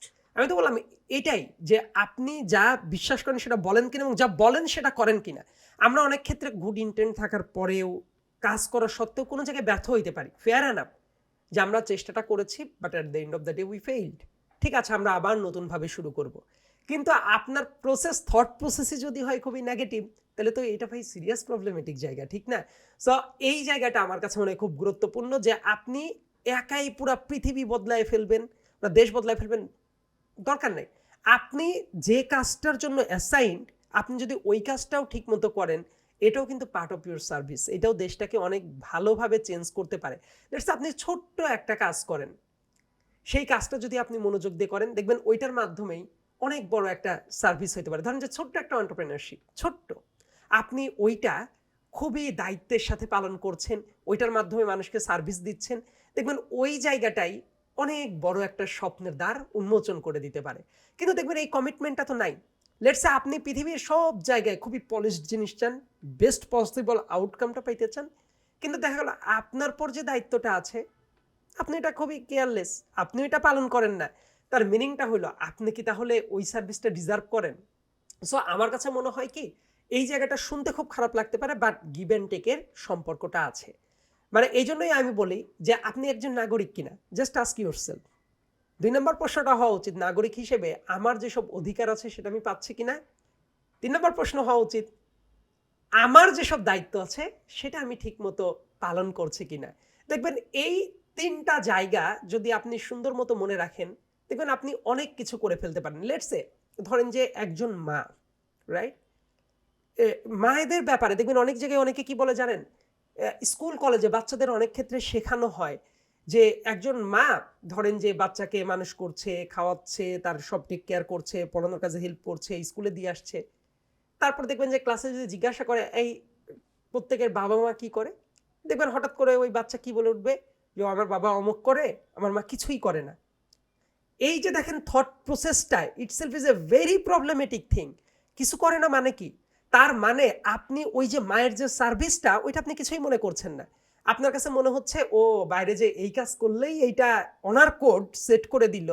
কিন্তু একটা সংসার সামলানো এটা কি কম ঝামেলার কাজ? তার মানে কি আমরা বাচ্চাদেরকে প্রত্যেকটা জায়গায় ছোটবেলা থেকে বাচ্চাদেরকে এক্স্যাক্টলি শেখাচ্ছি যে টাকা যে আর্ন করে সেটাই কাজ, আর টাকা ছাড়া এক্স্যাক্টলি যা হবে সবই নো এই কাজ। জন্য দেখেন, কিন্তু এই বাচ্চাটা যদি এইটা বোঝানো যেত যে এই কাজটি আপনি বাইরে করলে এইটাও কিন্তু অনেক কাজ করে আপনি আর্ন করতে পারতেন, আপনি কিন্তু ওই ব্যাপারটা স্যাক্রিফাইস করছেন আর একটা কাজের জন্য। বাচ্চাটার যাতে ঠিকমতো খাবার পায়, ঠিকমতো মানুষ করা, সংসার সামলানো, এটাও যে একটা বড় কাজ। কিন্তু দেখেন ওর মাথার ভেতরে দিয়ে দেওয়া হচ্ছে ও কাজ করে না, অ্যাজ ইফ বেকার টাইপ। কিন্তু এটাও যে একটা বড় কাজ, এই ব্যাপারটাকেও যে রেকগনাইজ করা, মানে এই কারণে আমি বলি যে এই যে ছোট্ট একটা কাজ, এই কাজটা শেখায় দেওয়ার দায়িত্বটা কার? পরিবারেরই কারো না কারো।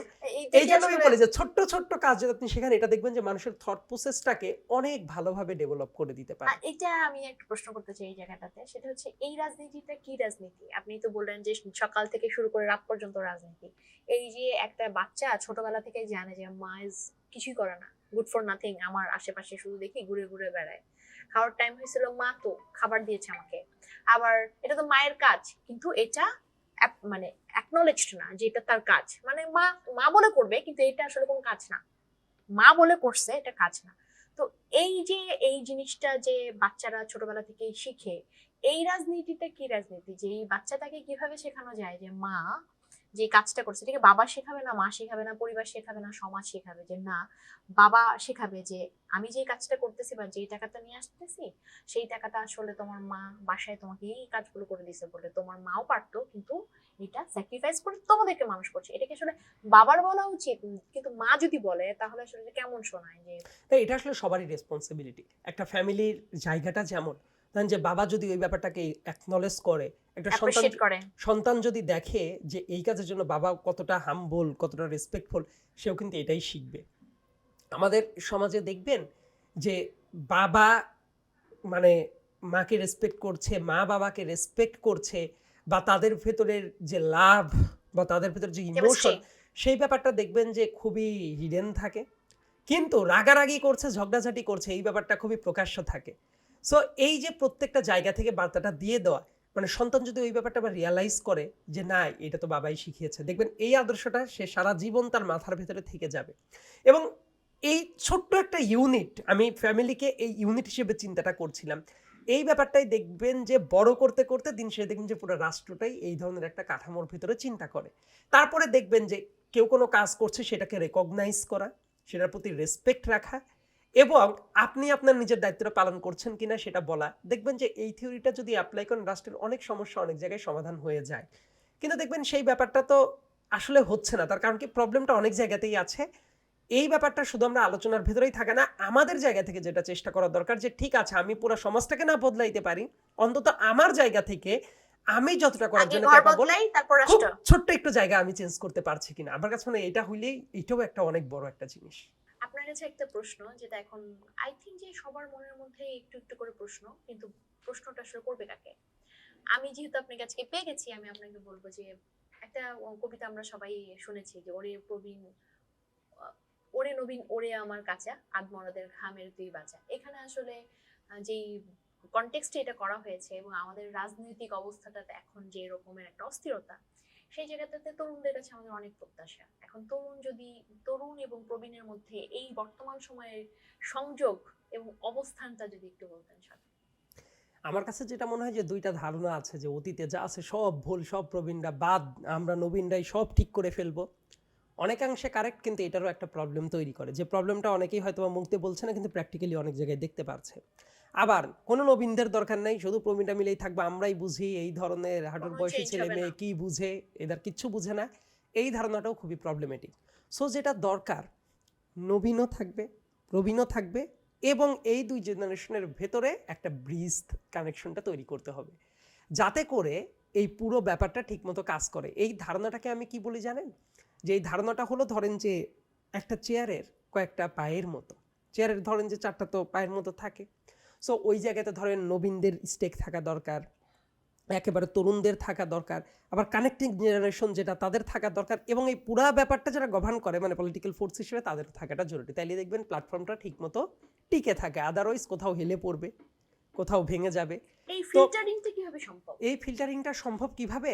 ধরেন যে উৎসাহী থাকতে হবে, অতি উৎসাহী হওয়া যাবে না। লেটসে আপনি অনেক প্রবলেম, সব প্রবীণরা ভুল করছে, না সব বাদ, আমরা নবীনরাই সব করে ফেলবো, আমরা ছাড়া কেউ কিছু বুঝে না, আমরাই সবচেয়ে বড় বুঝদার মানুষ। মানে being a part of this generation, আমার কাছে মনে হয় যে এইটাও অনেক জায়গায় অনেক ক্যাওটিক সিনারিও তৈরি করে। কারণ কি, অ্যাটেনশন স্প্যানটা থাকে কম, র্যাপিডলি কোনো কিছু করে ফেলতে হবে, এই ধরনের চিন্তাভাবনা থাকে, কিন্তু এটা করতে গিয়ে অনেক জায়গায় আমরা সিস্টেম কোলাপস করে সেই ব্যাপারটা বুঝতে পারি না। সো অভিজ্ঞতার দাম আছে, এক্সপিরিয়েন্স রিয়েলি ম্যাটার্স। তারপরে আবার একেবারে প্রবীণরাই যারা আছে, ধরেন একজন 60-এর দশকের মানুষ বা 70-এর দশকের মানুষ, তার সাথে তো আমার চিন্তাভাবনা সবসময় মিলবে না, রাইট? এখন ওই মানুষদেরও কিন্তু আপডেটেড হইতে হয়। লেটসে আপনি 2026 সালে বসে থেকে আপনি যদি রাজনীতিটাকে দেখেন 1990 সালের দশকে, 2001-এর দশকে, তাইলে আসলে ফাংশন করবে না। অতএব ওই প্রবীণ যারা আছে তাদেরও কিন্তু টাইমের সাথে সাথে আপডেটেড হইতে হয়। আপডেটেড না হইলে কি হবে? আপনিও কিন্তু হারায়া যাবেন। এই জন্য আমার কাছে মনে হয় একটা হারমোনিয়াস রিলেশনটা জরুরি, যাতে করে জেনারেশনের যে আর্জ আছে ইয়াং জেনারেশনের সেটাও থাকে, এবং প্রবীণদের এক্সপিরিয়েন্সটাও থাকে। তাইলেই দেখা যাবে যে শক্ত খুঁটির পর প্ল্যাটফর্মটা দাঁড়িয়ে গেছে। যেমন ধরেন জেনজিদের কথাবার্তা নিয়ে অনেক কথা তো ভালোই আসে, কিন্তু সেটা করতে গিয়ে অনেক জায়গায় জেনজিরা যেটা করতে চায় আলটিমেটলি দেখবেন যে সেটা করতে পারে না। কারণ কি, লম্বা দৃষ্টিভঙ্গিটা তাদের অনেক সময়ই থাকে না, শর্ট স্প্যানে তারা চিন্তা করে। এটা করতে গিয়ে এমন অনেক কথা বা কাজ করে ফেলে যেটা আসলে পপুলিস্ট কাজ, হাততালি পাওয়া যায়, কিন্তু দেখবেন ইম্প্যাক্টফুল হয় না। অনেক কিছুই তো আছে আপনি মুখ দিয়ে যা বলছেন সেটা চটজলদি করে করতে পারেন না, এই খেয়েই হারিয়ে ফেলে। এই কারণে দেখবেন যে বাংলাদেশে গণ অভ্যুত্থানের পরেও তরুণদের পর মানুষের যে এক্সপেকটেশন ছিল, সেই এক্সপেকটেশনটা কিন্তু অনেক ক্ষেত্রে মিট করতে পারছে না, কিংবা তারা আসলে সবাইকে নিয়ে চিন্তা ভাবনা করার জায়গায়, আমি being a part of this generation, আমার কাছে মনে হয় যে সবাইকে নিয়েই সমাজটা, আমরাই ভালো সবাই খারাপ, এই চিন্তাটা যেমন ভালো না। আবার শুধুমাত্র প্রবীণরাই সব কিছু করবে, তরুণদের দরকার নাই, এই ব্যাপারটাও ভালো না। হয়তোবা দেখবেন এই ধরনের মানে দুইটা মেরুর চিন্তাভাবনা, দুইটাতেই হাততালি দেওয়ার মানুষ অনেক থাকে, কিন্তু আদতে একটা সিস্টেম ফাংশন করে যখন চেকস অ্যান্ড ব্যালেন্স থাকে। আমি ওই চেকস অ্যান্ড ব্যালেন্সে আমি বিশ্বাসী মানুষ, আমার কাছে মনে হয় দিস ইজ মোর প্র্যাকটিক্যাল। আমার কাছে মনে হয় যে আপনি একটা বললেন না যে প্রবীণ এবং নবীনের মাঝখানে ব্রিজ করার জায়গাটা, আপনি বললেন ওদেরকেও আপডেটেড হতে হবে, ওদেরকেও আরেকটু স্টেবল বা লং হাম্বল হইতে ভিশনারি হতে হবে, হবে, ইয়েস, মিশনারি হইতে হবে। মিশনারি হইতে। এই জায়গাটাতে মানে এই গ্রুমিংটা অথবা গাইডটা অথবা মেন্টরিংটা অথবা সাপোর্টটা, এই কোলাবরেশনের অংশটা কিরকম হইতে পারে, এবং এখানে সাধারণ জনগণের ভূমিকাটা কি? কারণ ওনারা যারা আছেন ওনারা তো ফিল্ডে, সো সাধারণ জনগণের প্রত্যাশা যে আমরা একটা জিনিস পাবো ওনাদের কাছ থেকে যেটা আমাদের ফেভারেবল হবে। আমি চাই যে আমার সব জিনিস আমার ফেভারেবল হবে, বাট আমি কন্ট্রিবিউট করবো না, আমি মানে কোনো কিছুর মধ্যে থাকবো না, বাট আমি চাবো যে ওরা আমাকে ভালো জিনিস দিবে। এই যে শুধু প্রত্যাশা করে আমি একটা জায়গায়, ফিল্ডে আছে দুটো জেনারেশনের, তারা তাদের স্ট্র্যাটেজি এবং তাদের মাইন্ডসেট নিয়ে এই কোলাবরেশন এবং কন্ট্রিবিউশনটা, মানে সাধারণ মানুষের কোলাবরেশন বা কন্ট্রিবিউশন, আর ওখানে যারা আছেন তাদের গিভ অ্যান্ড টেক, মানে কিছু জায়গায় ছাড় দেওয়া, কিছু জায়গায় অ্যাকসেপ্ট করা, আপগ্রেড করা। এই কোলাবরেশনটা কি হলে আমরা একটা সুস্থ ভোট অথবা সুস্থ রাজনীতি বা সুস্থ দেশ পাবো? এই ব্যাপারটা কি, একটা পলিটিক্যাল পার্টি, তার ভিতরে কিন্তু বিভিন্ন লেয়ারে বিভিন্ন ক্যাটাগরির মানুষ থাকে। মানে আপনি তো বলতে পারবেন না যে আমার কাছে হাতটা বেশি গুরুত্বপূর্ণ, পাটা গুরুত্বপূর্ণ না, দুইটাই গুরুত্বপূর্ণ। সো একটা পার্টির বিভিন্ন লেয়ারে বিভিন্ন ক্যাটাগরির লোক যাতে থাকে এবং তাদের ইনপুট দেওয়ার জায়গাটা যাতে থাকে, এতে করে কি হয় যে এই মানে স্রোতস্বিনী নদীর মতো এই ফ্লোটা, এটা কি হয়, অবারিত থাকে। তাহলে কি হয়, আপনি শুধু প্রবীণদের চিন্তা নিয়েই করবেন, তাহলে দেখা যাবে যে ওই ব্যাপারটা বর্তমান টাইমের সাথে ম্যাচ করবে না, আলটিমেটলি আপনি অজনপ্রিয় হয়ে যাবেন। আবার এতটাই স্পিডে সব শুরু করলেন, আলটিমেটলি সারা দেশের মানুষকে ধারণ করতে পারলো না। এই জায়গায় ধরেন যে যেমন বাংলাদেশের সমস্যার ব্যাপারগুলো যদি অ্যাড্রেস করেন, তরুণদের সবচেয়ে বড় রিগ্রেটের জায়গাটা কি, গ্রিভেন্সের জায়গাটা কোথায়? বেকারত্বের সমস্যা, কাজ পাচ্ছে না, ফ্রাস্ট্রেশনের জায়গাটা। অতএব আপনার এই কাজটা করার জন্য আপনি শুধু কি প্রবীণ চিন্তা দিয়েই করবেন, আপনার কিন্তু এই জেনারেশনকে ধারণ করার মতো মনস্তত্ত্বটা থাকতে হবে। আবার কোথায় কোথায় থামতে হবে, অবিরাম ছুটে চলাটাই জীবন না। আমি একটা বইয়ে খুব চমৎকার একটা লাইন পড়েছিলাম, ওইটা আমার মনে খুবই দাগ কেটে গিয়েছিল। জীবন কখনো অবিরত ছুটে চলার নাম না, বরং অবিরাম ছুটে চলার ভেতরে কোথায় কোথায় দাড়িকমা বসাবেন সেটাই জীবনের সবচেয়ে সিগনিফিক্যান্ট পার্ট। এবং এই ব্যাপারটা আমরা তরুণরা অনেক সময় এই ব্যাপারটা বুঝি না। সো এই সিস্টেমটা মেন্টরিং করে করে ঠিক করে দেওয়া, এই জিনিসটা খুব গুরুত্বপূর্ণ। এটাই তো হয়, দেখবেন যে কেউ কাউকে শেখায়, রাইট? এই মেন্টরশিপটা রাজনীতিতেও খুব গুরুত্বপূর্ণ। এবং 2 নম্বর ব্যাপারটা হলো, এই জায়গায় সাধারণ মানুষের আর্টসটা কি থাকবে, যে রাজনীতিবিদদেরকে এবং রাজনৈতিক দলকে ক্রমাগত প্রেসারে রাখা, যে আপনারা কি নবীন প্রবীণ চিন্তার সমন্বয়টাকে ধারণ করতে পারছেন কিনা। যদি ধারণ না করেন, আপনি কিন্তু আমাদের এক্সপেকটেশন মিট করতে পারছেন না। এই প্রেশারটাও সবসময় তৈরি করে রাখা, এই আর্টসটা তৈরিতে হবে মানুষের চাওয়া পাওয়ার জায়গা থেকে, সেই ব্যাপারটা করে রাখা। এবং পলিটিশিয়ানদেরও উচিত হলো পরের জেনারেশন কি চিন্তা করবে সেই ব্যাপারটা সব সময় মাথায় রাখা। তাইলেই একটা চেক অ্যান্ড ব্যালেন্সের ভেতর দিয়ে সমাজটা আগাতে থাকে, রাজনীতিটাও একটা বেটার ফিউচার হ্যান্ডের দিকে তৈরি হইতে থাকে। অ্যাট দ্য সেম টাইম এত চমৎকার একটা ইকো চেম্বার গড়ে ওঠাটা সম্ভব, যে জায়গায় রাজনীতির নামে রাজনীতিই চলবে, অপরাজনীতিটা চলবে না।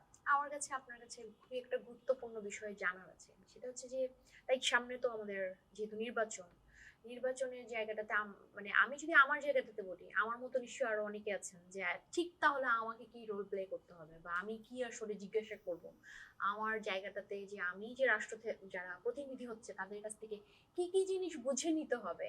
এই সচেতনতার যেই লেয়ার গুলো বা সচেতনতার ডিপার্টমেন্ট গুলো বা সচেতনতার প্রশ্নগুলো, এটা সাধারণ জনগণ কি আসলে মাচ এঙ্গেজিং আপনার কাছে মনে হচ্ছে যে ওই রকম একটা প্রতিনিধি সিলেক্ট করার জন্য, না প্রতিনিধিরা ওই রকম ভাবে অলরেডি প্রিপেয়ার্ড, বা যে তারা আসলে রাষ্ট্রগুলো দিতে পারবে? কথাটা শুনতে খুব ভালো লাগছিল, কিন্তু যদি সব ধরনের বায়াসনেস সাইডে রেখে বাস্তবতা নিরিখে বলি, এখন পর্যন্ত খুব একটা স্যাটিসফাইং ব্যাপার আমার কাছে মনে হয় নাই। এখন অনেক গতানুগতিক জিনিসই দেখা যাচ্ছে, যে ব্যাপারটা আসলেই হওয়াটা উচিত ছিল না।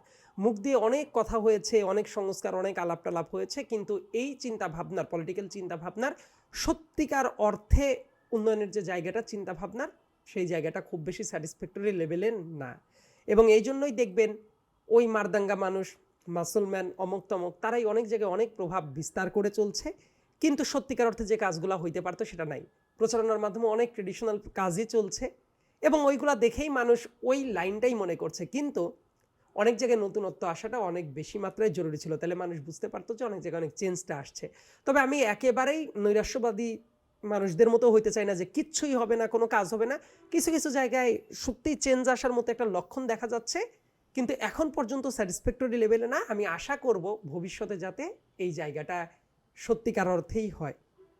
আমার কাছে আরেকটা জিনিস যেটা খুব বেশি মনে হয়, যে এই প্রতিনিধিদেরকে সিলেক্ট করার জন্য, জনগণকে এডুকেটেড করার জন্য কারা কাজ করতে পারে, যে জনগণ চাইতে শিখবে, বুঝতে শিখবে যে আমার এটা অধিকার, আমি এটা চাই, আমি আমার সিলেক্টেড প্রতিনিধির কাছ থেকে এই জিনিসগুলো আমরা বুঝতে চাই, জানতে চাই, দিতে চাই, পেতে চাই।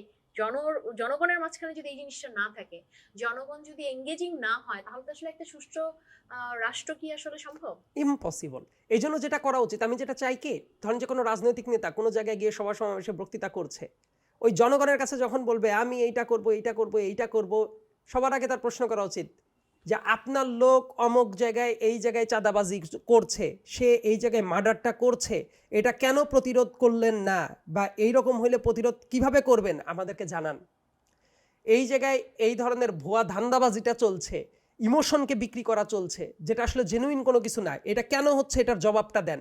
যখন এই ক্যাটাগরির প্রশ্ন আসতে থাকবে, দেখবেন যে ধীরে ধীরে এটা চেঞ্জ হবে, এবং দেখবেন যে যত উন্নত দেশ চিন্তা করবেন, গুড গভর্নেন্স আছে, যে জায়গায় প্রপার ডেমোক্রেসিটা আছে, এই ডেমোক্রেটিক প্র্যাকটিস কিন্তু এটাই। সাংবাদিকরা প্রেস ব্রিফিংয়ে যাওয়ার পরে সাংবাদিকরা সারাক্ষণ সর্বোচ্চ ব্যক্তিকে তেল মারবে, এটা হওয়া উচিত না। বরং জিজ্ঞেস করা উচিত অমুক জায়গায় যে এই চুক্তিটা হইলো, কেন এটা হইলো, আপনি যে অমুক দেশ ভিজিট করে আসলেন, এই যে আমাদের আউটকামটা কি, আমাদের শিক্ষার এই পলিসিটা কি নেওয়া উচিত কি উচিত না, ক্রমাগত জবাবদিহিতার ভেতরে তাদের থাকাটা উচিত। দেখবেন এই ব্যাপারটা কিন্তু দেখা যায় না। সবচেয়ে বড় ব্যাপার কি জানেন, যে এটা কিন্তু নতুন কোনো আইডিয়া না। আপনি যদি ওই খেলাফতের ব্যাপারগুলোও যদি চিন্তা করেন, মানে ওমর রাদিয়াল্লাহু আনহুর কথা যদি চিন্তা করেন, আবু বকর রাদিয়াল্লাহু আনহুর চিন্তা যদি করেন, তারা দেখবেন এত ক্ষমতাধর ব্যক্তি ছিলেন, তারা রাতের বেলায় ছদ্মবেশে গিয়ে গিয়ে দেখতেন যে কোথায় কার কি অবস্থা। এবং এমন অনেক জায়গা আছে না, চেক করতে গিয়ে নিজেদের কাছে নিজেরা জবাব দিতে পারতেন না, ওইটা নিয়ে আল্লাহর কাছে মাপ চাইতেন, নতুন করে কারেক্ট করার চেষ্টা করতেন।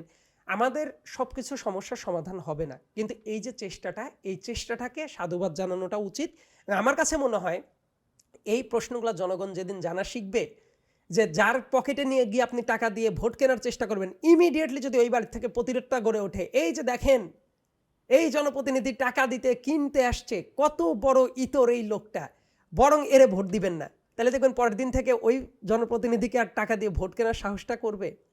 এবং মিথ্যা প্রমিস দিচ্ছে, মানুষ কিন্তু এইটাই জেকে বসতে হবে এবং এই প্রশ্নটাই চালিয়ে যেতে হবে, irrespective of political biasness, irrespective of political ideology, irrespective of political parties. কারণ আমি কি চাই, ধরেন আমার একটা দলের প্রতি আমার একটা ভালো লাগা কাজ করতে পারে, খুবই স্বাভাবিক, সেই জায়গাটাও তো ভালো মানুষের হাতে থাকবে, এটাও তো আমারই চাওয়া থাকবে। তো ওই জায়গাতে চোর বাটপার থাকবে, এটা তো হইতে পারে না। সো এইটা কিন্তু নিজস্ব জায়গা থেকেও এই কাজগুলো করা উচিত, যাতে করে সত্যিকার অর্থে মানুষগুলাই আসতে পারে। যে আমার কথা কি, সব দল, বিভিন্ন দলের বিভিন্ন মানুষ থাকবে, কিন্তু যারাই আসবে তারা যাতে ভালো মানুষটা হয়। অর্থাৎ ভালো মানুষ খুঁজে নেওয়ার ক্ষেত্রে কম্পিটিশনটা হবে ভালো মানুষদের ভেতরে। ব্যাপারটা যাতে এমন না হয় যে খারাপ থেকে খারাপতর মানুষ বেছে নেওয়ার প্রতিযোগিতাটা যাতে না হয়, এবং এই জন্য ভয়েসটা জারি রাখতেই হবে। দিন শেষে এটাই হলো জনগণের লাস্ট রিসোর্ট। আপনার কাছে আমি জিজ্ঞেস করবো যে সাধারণ জনগণকে এই ভোটের জন্য কিভাবে প্রিপারেশন নিতে বলবেন? প্রত্যাশা তো করবে সবাই, সেই প্রত্যাশার জন্য ব্যাক এন্ডে তার কাজ কি সেটা আপনি বলবেন। অবশ্যই তাদের দেখা উচিত যে ভিশনারি কারা, মানে শুধু গালগপ্প করছে না যে সামনের দিনে বেকারত্বের সমস্যা কিভাবে দূর হবে, দেশের মানুষের স্বাস্থ্য খাত কিভাবে রিবিল্ড করা হবে, শিক্ষা খাত কিভাবে রিবিল্ড করা হবে, নারীদের জন্য কি পলিসি নেওয়া হবে, বেকার যারা তাদের জন্য কি পলিসিটা নেওয়া হবে। ধরেন যে বিভিন্ন ক্যাপাসিটিতে যাদের কোনো প্ল্যান আছে, আগে এই ব্যাপারটা বোঝা। 2 নম্বর ব্যাপার বোঝা যে এগুলো কি শুধু পলিটিক্যাল রেটরিক বক্তৃতা হচ্ছে নাকি কাজের বক্তৃতাটা হচ্ছে। আবার যারা এটা রিপ্রেজেন্ট করছে তারা কি ফাইন্যান্সিয়ালি সৎ কিনা, তারা কি চাঁদাবাজি করে কিনা, তারা কি ইমোশনের ব্যবসা করে কিনা, তারা কি মিথ্যাকে সত্য বানায় কিনা বা সত্যকে মিথ্যা বানায় কিনা। এই যে বিভিন্ন টেন্ডেন্সি, এই ব্যাপারগুলো এই স্ক্রুটিনিটা করা উচিত। যে ঠিক আছে উনি অনেক ধনী মানুষ এই কারণেই ভোট দিবেন, নো, আপনি দেখেন যে তার ভেতরে সততাটা আছে কিনা, আপনি তার দিকে ভোট দেন। যার কাজ করার ক্ষমতাটা আছে কিনা তাকে আপনি ভোট দেন। সো এই টেন্ডেন্সিটা ডেভেলপ করানো, নিজে বোঝা এবং একই সাথে মানুষকেও বোঝানো যে আমরা কিন্তু এবার এইটা করব, এইটা করব। দেখবেন জনসচেতনতা যদি তৈরি হয় আসলে ইম্প্যাক্টটা পড়ে। মনে আছে বিটিভিতে একটা অ্যাড দেখতাম ছোটবেলায়, মিনুর মুখে অ্যাসিড মেরেছে, মিনা না সম্ভবত মিনু ছিল, মিনুর মুখে অ্যাসিড মেরেছে, ওই যে অ্যাসিড প্রতিরোধের যেইটা, ওই টাইমে কিন্তু প্রচুর অ্যাসিড আক্রান্ত হইতো। বেসিক্যালি এই মেয়েরা এটার ভিকটিম সবচেয়ে বেশি হতো। দেখেন আইনটা খুবই শক্ত হওয়ার কারণে, মানুষের ভিতরে সচেতনতা বাড়ার কারণে সেই অ্যাসিডের যে আক্রমণটা হতো এখন কিন্তু অনেকে জানেই না। সো এই যে সচেতনতা, এই সচেতনতা তৈরি হওয়াটা অত্যন্ত জরুরি এবং এটা রুট লেভেলে নিজে সচেতন হয়, পাশাপাশি আরেকজনকে বলা এবং আরেকজনের মাঝেও এটা ছড়িয়ে দেওয়ার জায়গাটা করা, এবং এই কাজটা করা উচিত পলিটিক্যাল বায়াসনেসের ঊর্ধ্বে উঠে। লেটস সে আমি একটা দল সাবস্ক্রাইব করি, ওই দলের কেউ যদি থাকে সত্যিকার অর্থে খুনি, সন্ত্রাসী, চাঁদাবাজ, আমি কি বলবো না, আমি গিয়ে তাকে সাপোর্ট করব না। আমি মনে করবো যে না, আমার দলের ভালোর জন্যই এই লোকটাকে রিপ্লেস করে ভালো একজন মানুষ থাকাটা জরুরি, এই ভয়েসটা থাকা জরুরি। সব জায়গায় জি হুজুর কালচারটা থাকা উচিত না। তাইলেই দেখবেন যে অনেক চিন্তা ভাবনায় সত্যিকার অর্থে পরিবর্তন আসবে। আপনার কি মনে হয় যারা এখন তরুণ মানে অ্যাক্টিভিস্ট আছে, অনেকে এখন কিন্তু অনেক চমৎকার লিখেন, অনেক বিষয় অনেক ডিটেলে লিখেন, অনেক কিছু অ্যানালাইসিস করে লিখেন, তারা অনেক বড় রোল প্লে করতে পারে এই ভোটের আগে? অবশ্যই এটা প্রত্যেকটা জায়গা থেকেই মানুষের এইটা অনেকভাবেই ইনফ্লুয়েন্স করতে পারে এবং সেটা হওয়া উচিত।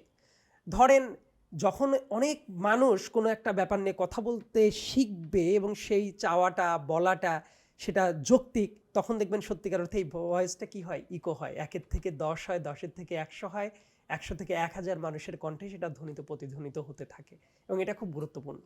আপনি একটা কথা বললেন এইমাত্র যে মিনু কার্টুন, মানে কার্টুনটা থেকে যে অ্যাসিডের যে ব্যাপারটা বললেন, তার এই যে একটা বড় সচেতনতা, তো আপনার কাছে কি মনে হয় যে এখন তো সবাই অ্যানিমেশন, তারপর হচ্ছে গ্রাফিক্স, ভিডিও, এআই, এই জিনিসগুলো নিয়ে নিয়ে অনেক কাজ করছেন, তো এখানে যদি অনেক মানে পলিটিক্যাল যে এক্সপেকটেশন গুলো নিয়ে তারা যারা সোশ্যাল অ্যাক্টিভিস্ট আছে, তারা যদি পলিটিক্যাল লিডারদের কাছ থেকে কি চাইতে হবে এইরকম করে করে অনেক ভিডিওস, মানে অনেক রকমের মানে অদরকারি ভিডিওস এর থেকে যদি মানে খুবই ইফেক্টিভ মানে কন্টেন্ট বানায় এবং জনসচেতনতার জন্য এটা ইউজ করে ভোটের আগে, যে এই প্রতিনিধির কাছ থেকে এরকম এরকম এক্সপেকটেশন হতে পারে, এই প্রতিনিধির কাছ থেকে যা সাধারণ জনগণ এই এই জিনিস চেতে পারে, তাহলে একটা অমুক একটা পরিবর্তন আসবে।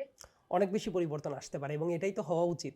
লেটস সে আজকে আপনার সাথে এই আলোচনার ভেতরে দেখেন এমপিদের কাজ কি, এটা নিয়ে আমরা অনেক আলোচনা করেছি, যেটা হয়তো বা এমন একজন মানুষ শুনলো যে হয়তো বা জানতো না, সে মনেই করতে পারতো যে এমপিদের কাজ হচ্ছে ব্রিজ বানানো, কালভার্ট বানানো, তার কিন্তু একটা চিন্তার একটা জায়গাটা আসলো খুবই ছোট্ট জায়গা থেকে। সো এই কাজগুলো কীভাবে হয়, কথা বলার মাধ্যমেই তো হয়। সো এই কথাটা জারি রাখা উচিত যে সবাই যদি নিজের জায়গা থেকে এইভাবে একটু একটু করে সচেতন হয়, আরেকজনকে যদি সচেতন গড়ে তোলে, তাহলে দেখবেন যে অনেক জায়গায় অনেক অপকর্ম একদিনেই কমবে না, কিন্তু একটা ইম্প্যাক্ট পড়ে। সেই ইম্প্যাক্টটা 1 বছর, 2 বছর, 3 বছর, 5 বছরের ভেতরে বড় একটা ইম্প্যাক্ট তৈরি হয়। যেমন শেখ হাসিনাকে স্বৈরাচার বলার ক্ষেত্রে প্রথম দিকে কেউ বলতো না, 18 সাল পর্যন্ত মোটামুটি সবাই নামে বেনামে আলাদা আবডালে বলতো। ধীরে ধীরে ধীরে ধীরে তাকে স্বৈরাচার বলার জন্য মানুষের কিন্তু সাহসটা হয়ে গিয়েছিল, আর যখনই সাহসটা হয়ে গিয়েছিল তখনও কিন্তু তাকে পালাতে হয়েছে। সো এই জন্যই আমি বলি যে অন্যায় দেখে চুপচাপ থাকা উচিত না। সেই ব্যাপারটা নিয়ে যদি সবাই সচেতন হয়, ধরেন আপনি দেখলেন, ধরেন বিএনপির একজন, জামাতের একজন, XYZ বিভিন্ন দলের একজন, বিএনপির একজন, সে যদি নিজেই বলে যে এই জায়গায় যে অমুকে বিএনপির নাম নিয়ে এই খারাপ কাজটা করছে আমি এটা এন্ডোর্স করি না, পরের দিন দেখবেন জনগণ আসলেই আশান্বিত হবে যে না, এই লোকটা তো সত্যি করতে চেঞ্জ করতে যায়। জামাতের একজন বললো যে অমুকে যে এটা করতেছে আমি কিন্তু এটা স্বীকার করি না, মানে এটাকে ডিফেন্ড না করে, মানে খারাপ নিজের কাজটাকে দলের ডিফেন্ড মধ্যে না করে ওইটাকে এন্ডোর্স করে ভুলটাকে স্বীকার করে রেকটিফাই করানোর চেষ্টা করার যে কালচার, সেই কালচারটা দেখবেন গড়ে উঠবে, and itself is a very good sign যে সেটা ভবিষ্যতের রাজনীতির জন্য ভালো হবে। ইনশাল্লাহ আমরা অপটিমিস্টিক। এবং আপনি তাহলে লাস্ট আমাদেরকে কি বলবেন যে আমরা যারা ভোটের জন্য, সাধারণ জনগণ তাদের, যারা এখন জনপ্রতিনিধিত্ব করছেন তাদের, এবং যারা সোশ্যাল অ্যাক্টিভিস্ট আছেন তারা, তাদের জন্য যদি আপনি কিছু বলেন। যারা জনগণের প্রতিনিধিত্ব করতে চায়, অনেক কিছু করার স্পেসটা না থাকলেও সৎ উদ্দেশ্যটা যাতে থাকে, সেই সৎ উদ্দেশ্যটা এমন থাকা উচিত যে উপকার করার জায়গাতে উপকার করার, নিদেন পক্ষে কারো অপকার যাতে না হয়, মানুষের অধিকার নিয়ে যাতে সিনিমিনি খেলা না হয়, এটা করলে বেশি দিন টিকে থাকা যাবে না। যারা ভোটার, যোগ্য প্রার্থীটাকেই যাতে সিলেক্ট করা হয় ব্যাসনেসের ঊর্ধ্বে উঠে, টাকা পয়সার ঊর্ধ্বে উঠে, সব কিছুর ঊর্ধ্বে উঠে, কারণ কি ওই মানুষগুলোই আপনাকে সার্ভ করবে। আর যারা বিভিন্ন মানুষ আছেন যারা কথাবার্তা বলে সচেতনতা তৈরি করার চেষ্টা করে, তাদের উচিত এই ব্যাপারগুলো নিয়ে অন্তত কথাটা বলে যাওয়া, কথাটা বলাটা না থামানো। এই কাজগুলো যদি হয়, অনেক হতাশার ভেতরে থেকেও দেখবেন যে হতাশার সাগরে ডুবে থেকেও কোনো না কোনো একটা কোণায় মানে আশার কোনো পদ্ম ফুল ঠিকই ফুটবে আমরা কখনো না তরুণদের কাছ কখনো। থেকে যেটা চাই, বা আমরা আগামী যে রাষ্ট্র চাই সেই রাষ্ট্রটা আমরা পাবো ইনশাল্লাহ, যদি সবাই মিলে তার অবশ্যই জায়গাটা থেকে। সেটা পাওয়াটা অনেক বেশি জরুরি। আমাদের ব্যর্থতার চক্র এতই বড়, নতুন নতুন করে আশাহত হওয়াটা আমাদের জন্য খুব প্যাথেটিক। সো আমাদের সেই আশাবাদী হতে চাই, যাতে যতগুলা নৈরাশ্য তৈরি হইতে পারে সেই জায়গাগুলোকে ওভারকাম করে। অনেক অনেক ধন্যবাদ। Thank you so very much. আমাদের সাথে যারা এতক্ষণ ছিলেন, যারা শুনলেন, জানলেন, তার আপনি আপনার জায়গাটা যদি বুঝতে পারেন যে আপনার আসলে এখন কি করা দরকার, যদি আমাদের এই আলোচনা থেকে আপনি বুঝতে পারেন এই ভোটের আগে একটা সুষ্ঠু সুন্দর বাংলাদেশ পাওয়ার জন্য আপনার জায়গাটা থেকে আপনিও কথা বলুন, আপনিও চিন্তা করুন অ্যাটলিস্ট যে আসলে এই রাষ্ট্র তৈরিতে আপনি কি ভূমিকা রাখবেন। আগামীতে আবারও ভয়েস উইথ হুরেরাতে আবার নতুন গেস্ট নিয়ে আসবো নতুন চিন্তার জন্য। এ পর্যন্ত সুস্থ থাকবেন, ভালো থাকবেন।